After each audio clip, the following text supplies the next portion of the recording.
Let's talk all about AI in business. It's hosted by Brent Muller.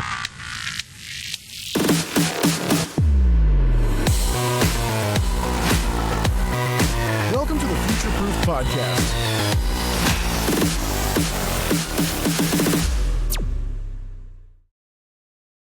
Hi, and welcome to the latest episode of the Future Proof Podcast. I'm your host, Brent Muller. I'm joined today by Lonnie Schwimmer from Nootie, but Lonnie has an extensive background in a lot of things we're going to get into. Lonnie, welcome. So glad to have you. Thank you, Brent. Thanks for having me. Really appreciate being here. Yeah. So Lonnie, let's start with, like we always do, tell us about your background and journey. You have a really cool and interesting background, and I think a lot of folks will find it very, very compelling. Sure. So basically, I've been a serial entrepreneur my whole entire life. Started when I was 10, 11 years old, just selling fireworks. My first venture was taking a ride with my grandparents to Florida and on the way home buying a box of fireworks in South Carolina where they were legal. This is like 1982 or three, and bringing it back home and selling it for $400 or $500, splitting it up, taking this big box, and that got me the entrepreneurial bug. Also, I come from a family of entrepreneurs. My mother had she started importing different yarns, really expensive yarns and angora and silk from Eastern Europe and bringing it to the US in the early 80s and then dyeing it and selling it to stores that sold knitting supplies. So I learned from her, and my dad was in the restaurant business. My grandfather was into real estate. So I always had entrepreneurs around me. That's amazing. Like people would die for that kind of, just upbringing to have that around you because you had such great examples. Absolutely. And then, from there, from high school, always worked, always parked cars, always had jobs, and really grew up in a very wealthy area, but I wasn't wealthy. A lot of my friends' parents were in the garment industry or in finance. And I went to work for a friend's parents' warehouse once. They were like, they needed some extra help, and a bunch of us kids went to work, and they were in the candy business, and they used to take in truckloads of M&Ms. And then they would take the M&Ms and break it up and say, okay, 2 boxes to this store and 2 to here. And I saw this big trailer of just M&Ms come in, and then us pack it with all these different other candies and Skittles and Reese's peanut butter cups and go elsewhere. And I then learned about the distribution business, and so that always interested me. And then from there, I went to high school, and my friends went to college, and went to college because they did, and I went there 3 days, and then I came home, and I You was said that's not lucky for you, to. right?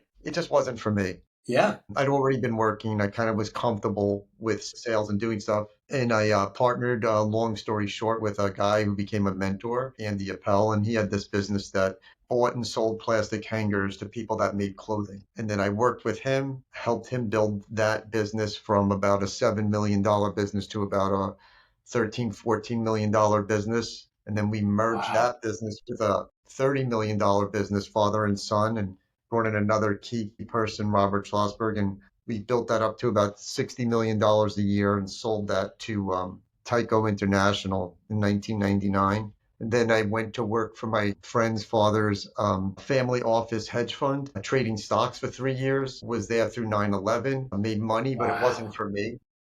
Yeah. Made a lot of money, but it wasn't for me. I wasn't building anything. And then from there, I went to work for my friend's cousin who started video online before YouTube and somehow ended up in the office of Reese Schoenfeld, the co-founder of CNN, because my dad's wife was his personal assistant. And he tried to help me, but I learned something really important that I didn't know about technology or what I was selling. And I said I would never do that again. I'll never sell something I don't understand. And That's then really smart, and it's a really good insight because I've known I even have clients that don't understand what you just said. That's fantastic.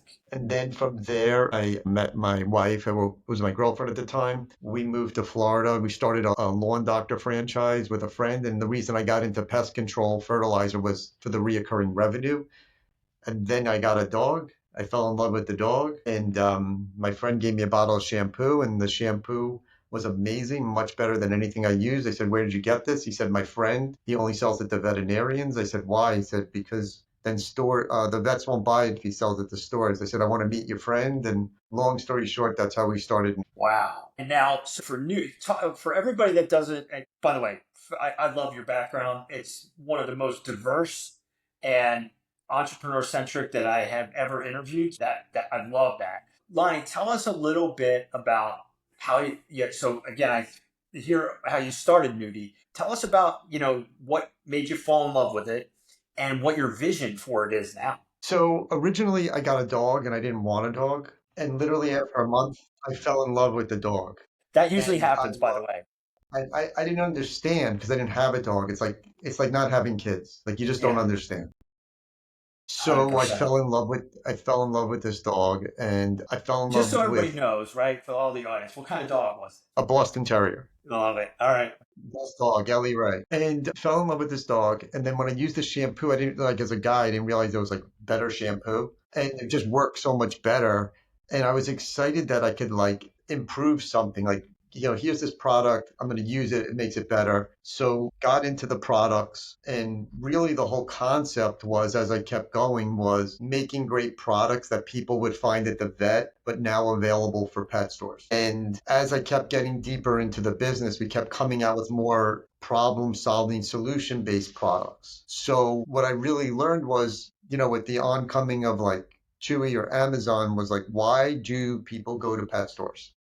Right. And the reason is information. They don't want to go to the vet and make an appointment and drop two, three, $400. You know what? My dog has diarrhea. Let me start at the pet store. So we made it sure You know that what? we, We've had dogs too. We're the same way. What you just described is exactly how our mind would go.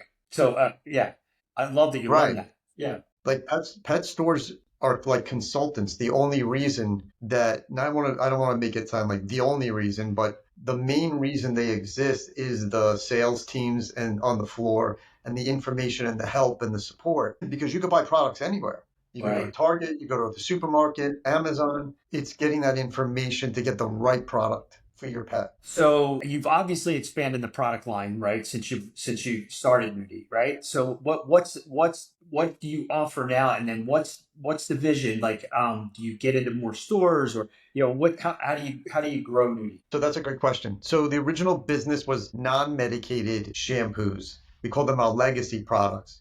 So now that's actually the smallest part of our business. It's only like 5 to 7%. The main part of our business really is soft chew supplements for dogs primarily, Okay. hip and joint, calming or behavioral chews to help with anxiety, which was really big during COVID. People were staying home with the dogs and then they left. Dogs get a little anxious. So soft chew supplements. And then we also, under the Nudie company, we have the brand Koha Pet Food, which is a minimal ingredient pet food. And our Boston was struggling with a lot of food allergies. So we got into that space as a solution based food for pets. So right now the business is basically almost 60-70% of Koha Pet Food because there's just a larger consumption of it. Naturally, people feed food every day. Yeah. And then supplements, and then the smallest part of the business is the non-medicated products. But as far as growth goes and stuff like that, Yeah. that's a great question. Thing is focusing more on problem solving products that are helping pets and their pet parents solve these problems, and then getting deeper into relationships with our current retail partners. We know we sell online, we sell to, online resellers, but the love and the drive of the business is partnering with these stores, helping them go, be successful because I love stores.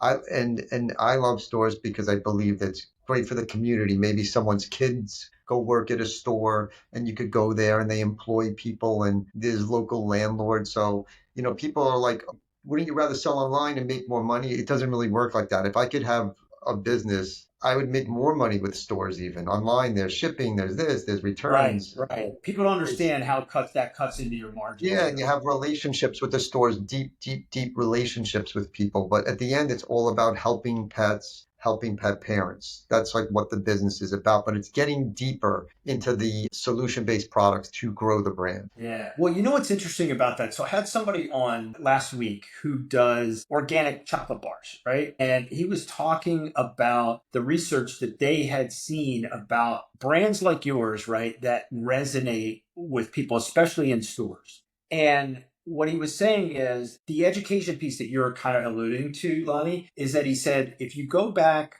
to boomers and Gen Xers, right? The do say, right? What people do, what people say and what they do, right, is a pretty far gap, right? And so the brand loyalty is not as strong, right, in a lot of cases. But what he's saying, the research is showing is that when you get to millennials, it gets here. And now you get to the current generation, it's here, meaning the brand and the problems they solve is more important than ever. And so they resonate with solutions like that. And that's a really interesting thing as you start to think about your growth, because that, when they walk into a store, matters to them. And they're going to do their research. The QR codes that we were talking about, right? They're going to look up the story of your brand. You have a great story to tell. So I would just encourage you to turn into that as well. And I'll send you that podcast. But it's just really interesting because I do believe that is becoming more prevalent. So the big national brands that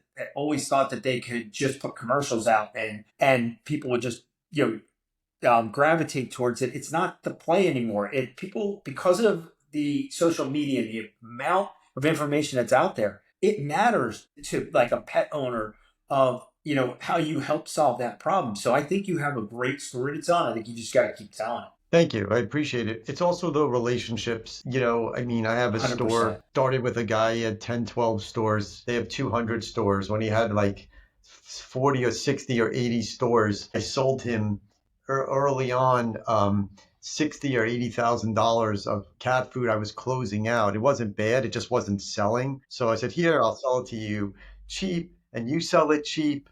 And blah blah blah. And 6 months later, he didn't really sell any of it. And I called him up, and he said, "You're not selling it out here. You're just kind of stuck." He said, "Yeah." And I go, "Well, you know what? I'm just gonna pick it up." And he was like, "Well, what are you gonna do with it?" I said, "I'm just gonna close it out for like 10 cents a can." He's like, "Really? Do you want to just give it to me?" I go, "No, I want to like put in good products in your store. Let me take my loss. Yeah. Let me get it out of your stores. Let me give you good products that sell, that help people and pets, and let's move forward." And I think that resonates a long way with people is 100% it does. Yes.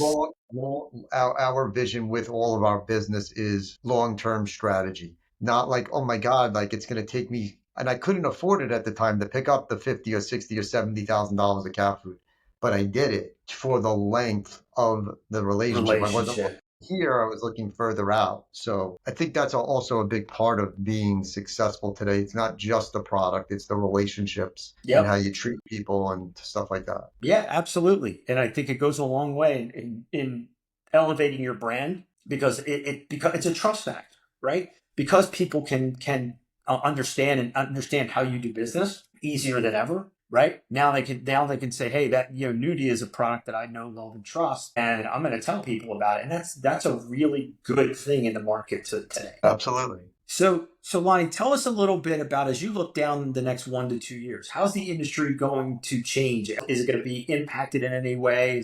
Are things going to change? What are you seeing in the industry? I mean, a couple of things, and these are just opinions. I don't, anything I say, I'm not like, I'm right here. Because when No, people do that, but yeah, just opinions. So yep. my opinion is that you're going to see one of the larger pet stores close. So there's the two big players. There's Petco, PetSmart. I kind of see an Office Depot, Office Max going. I see that PetSmart will be the winner. That's my prediction. I could be completely wrong. I also see you can't just have a pet store anymore and run it like a bodega. If you're not investing in that pet store with great staff and having the right products and helping people, then you're just not going to survive. So I think you're going to see a shift of the guys that are less hobbyists and more business people go from like 3 stores to 5 or 10. And the person that has one store that doesn't help anyone and only wants to pay the kid $10 an hour and not 20, and all those stores, they're going to start to go away because people just want more today. People don't want to wait online for 7 minutes to check out. They want to check out in like a minute or less. Otherwise, they get Right. frustrated. So I see a lot of that. And then online, I think a lot of these direct to consumer businesses that are like the fresh food are going to disappear. I think you'll see like, maybe Farmer's Dog will hang on. I don't even know if they will. They do $1 billion. I don't know their finances, but it costs a lot of money to acquire customers online and then ship fresh food and all that type of stuff. I don't see room for all of them Hmm. where So someone you like see Fresh. consolidation happening for sure. Yeah. Totally. And not even consolidation, just people dropping off. I don't see one brand buying another one. I just see them going away because not every, you just don't need all of these brands and they're all fighting for the same person. Like, yeah, I am too, but I'm also have different products and different relationships where these guys are strictly online. They're selling fresh food. It's expensive to ship. And all of a sudden someone looks down like, wow, I just spent 300-400 a month to feed my dog. I could go to Target or a pet store and pick up Fresh Pet, and it costs me 80 to 150 a month for a similar product. I just think that it's a tough for multiple lines of those businesses to survive. So that's just my opinions about what I I see. totally agree. I totally agree. So, one of the things online that we keep hearing that is coming that they're doing in China at a high clip is the live selling. Have you heard anything about that? I've seen it just because of my kids on TikTok, but I didn't Yeah. really dive into that. It's definitely something that we're gonna look at because you can't not look at stuff. If you don't like, if you think you have all the answers, it's over. Not in today's So, world. You're exactly right. right. It It's too many definitely interests things. me. It totally interests us. I think it's cool. I love any type of innovation. I think it's Yeah. fun. Yeah, well, and the reason I say that is we had a couple traffic fulfillment e-com partners on recently in the last month or so, and they said that again they keep tabs on the industry, and they were saying that 30% of sales in China online are through live selling, and they said that trend is coming here to the U.S. in 2025. It's very light right now, but the concept is much more about showcasing niche brands like you, right? Because of the value prop that you have. And so, again, just something food for thought. I'll send you that podcast down the road. But Lonnie, this is really more about what I want to figure out is because my podcast is much more about how emerging tech is either going to accelerate, enable, or disrupt. Do you see some of that happening in the industry? Maybe not yours because you're built on relationships, but overall in the pet industry. No, it definitely does. We use technology, we use AI, we use AI for marketing. You have to use it. It's just so much faster. And we use it for a lot of that. For a lot of small writing, you might take like an ad and write some copy originally, then go to AI, hey, give me 5 different versions of this. And then you're testing different ads and seeing what happens. You're definitely using it in the space. It's there's relationships, there's marketing, there's sales, there's all different touch points in a business. So Heck our yeah. business isn't, it's not predicated on just relationships. Yeah. And how about on the physical side, right? On the distribution side and the logistics side. Again, you're shipping to pet stores, but you're also delivering online. How have you seen any shifts there? Yeah, so to deliver, we sell to about 5,000 pet stores in the US, and out of the country, it could be another 3 to 5,000 pet stores. We primarily sell through distributions to distributors, and they sell to the stores. And then the larger regional stores will sell directly to. And online, we use like a third-party logistics company that they ship for us our B2B orders to the distributors and they sell direct. Big shift for us. We went from a larger D2C only distribution center and moved it here because we were just too small of a customer and and the fees were so high and the shipping's become so high. But that goes back to earlier in the conversation. It's like today you got to kind of do a lot of different things to survive. Yeah. But at the end of the day, if I could say, hey, let me just get one channel and I want to load in here, and what's the best channel? It's stores Yeah. No, it's because of the fantastic. cost, the shipping cost. Right. Right. You can ship a lot more in volume, right, to the stores. 100%. Yeah, makes total sense. So, Lonnie, tell me a couple great customer stories that you might have because your product does do a lot of amazing things. So, yeah, I mean, you must get great customer feedback of how the shampoo is taking away their allergies or the Yeah. chewables have. We get those all the time, and those are the best. And we have like a group chat, like in Google, and our customer support team, they post the great emails we get all the time in there. Some of my favorite is there's a store, a woman, it was like a horse tack store, pet supply store somewhere in Georgia, outside of Upper Georgia, not near Atlanta, and she wouldn't buy our products.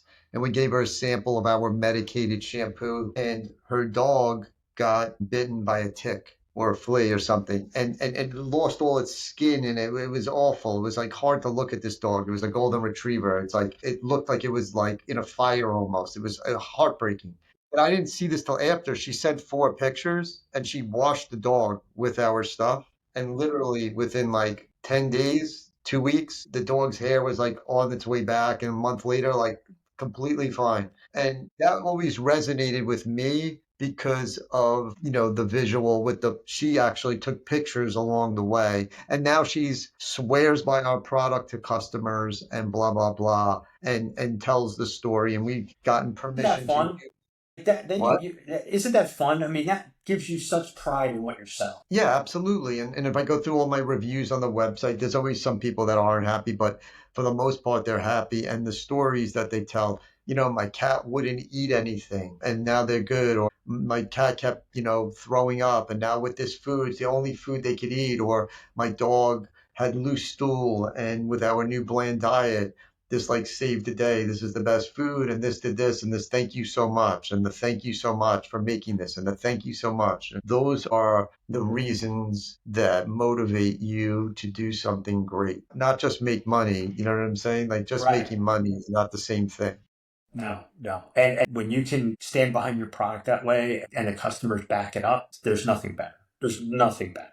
All right. So a couple questions that I always ask at the end. One is, what's something that you have done with AI that other founders and CEOs would find useful? Well, I think for me, it is when I get stuck on something or I have to write some type of a report for an agency or do something, I just like sort of take my thoughts and throw it in AI rather than like, does this sound right or is this grammar correct? So I think to almost use AI as as a conciliary, like, hey, here's like an assistant, and I don't want to bother someone else to go look over my work or something like that. I do that, or just different things. Hey, what's 5 different ways to motivate salespeople and get ideas? Because it's AI scouring the web, basically, like Google Yeah. search or whatever, right? Yeah. Just in a way better, more efficient way. Yeah, absolutely. Right. So the point being that it just kind of gives you ideas. What's a good idea for a business retreat? Things to do on a business retreat with your team.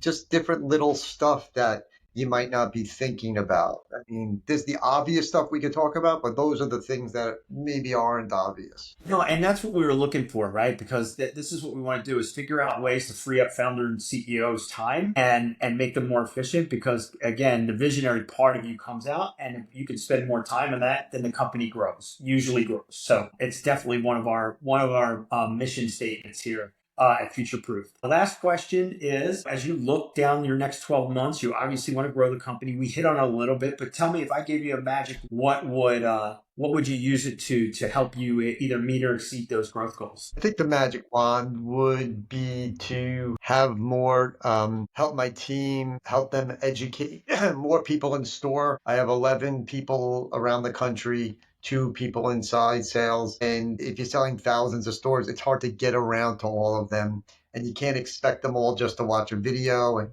people change hands in stores with the labor. So it would just be to help educate store teams to help get product in people's hands. I mean, I that would love be it. amazing. Oh yeah, no, it makes sense. And I actually, like I said, I think you have a phenomenal brand. You have a great story. It just needs to keep being told more and more and better and better. Kudos to you, Lonnie. Lonnie, I know we're going to Thank put all you. the links below, right? Once we get this thing live, but tell everybody how to go try Nudie. Say that again. Tell everybody how to go try some of the Nudie products. So, I mean, my first choice I always tell people is, go to our website. If you're interested in Nudie, it's dermatology and supplements, or kohapet.com for the pet food, and go to the store locator. I always try to drive people into the pet stores first and see if there's someone locally they can support. But otherwise, it would be, nudie.com or kohapet.com depending on what you're looking for. But I always try to drive to the stores first. I love it. See, you're a relationship guy, and it matters. It matters. Well, Lonnie, thank you so much for spending time with us today. It's been eye-opening, and Thank you. we wish you guys the best of luck in growing that brand. Thank you so much. Thanks for your time. Thanks for having me, Brent. Yeah. So that wraps up this episode of the Future Proof Podcast with Lonnie Schwimmer from Nootie. And this is where emerging technology and leaders come together to grow businesses the right way. Thanks, Lonnie. Thank you so much. If you're ready to embrace change and lead with innovation, be sure to subscribe and never miss an episode. Thanks for tuning in to the Future Proof Podcast.